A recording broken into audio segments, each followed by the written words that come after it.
enduring legacy is the United States is going to be the only major power to be the big dog in the Western Hemisphere, and that is the goal.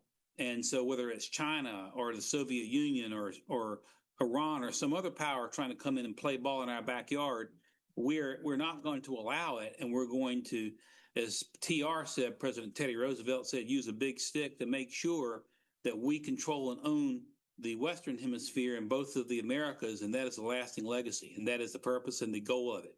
So what evidence do we have of foreign influence growing in the Americas in more recent years? Find out when we return. Security in our hemisphere. Brown says, make no mistake, though, our biggest adversary is still the Chinese. I think our big geostrategic adversary now is Communist China, and we're seeing them disturbingly move SIGINT or signal intelligence assets into Cuba, just 90 miles off our border. And most Americans aren't aware of this, but the People's Liberation Army runs a deep state research station in Argentina. And so, but the SIGINT or the signals intelligence presence in Cuba, just 90 miles off our shore, is extremely disconcerting. And I think that President Trump is concerned about that, and that we're going to see action to try to quell that as much as we can.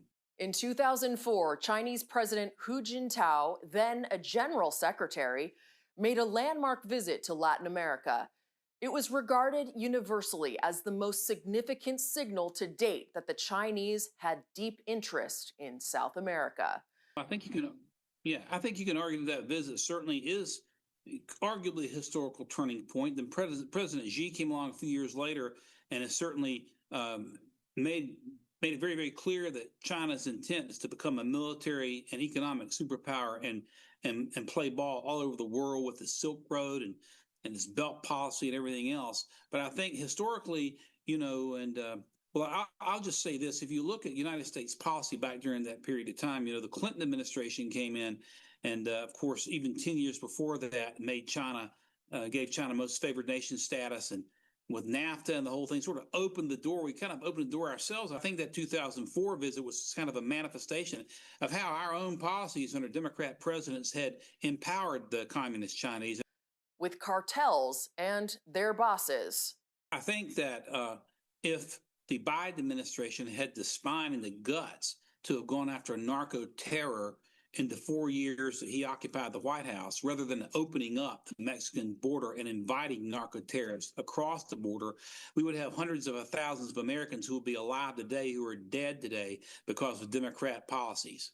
I applaud what the president is doing. I applaud Secretary Hegseth. The president is certainly legally justified, both under his authority as Commander-in-Chief of the Armed Forces, under Article 51 of the UN Charter giving nations the right to self-defense, and under international law, both custom and treaty, which allows a nation to defend itself against piracy on the high seas. Sadler says there is indeed ample legal justification of the narco boat strikes. Yeah, so as long as the intelligence is good and they're hitting the right targets in international waters and airspace, I think it will continue. It's politically, welcomed, I think, by most Americans. The legal case for it, I think, is strong, but it has not been made very explicitly by the administration yet. A clear-eyed administration with a clear end state. With great certainty, the Monroe Doctrine continues to inform our national and foreign policy today, and the United States is ready to both deter and dominate. I'm Alexandra Ingersol. Join us next time for another edition of OAN Investigates.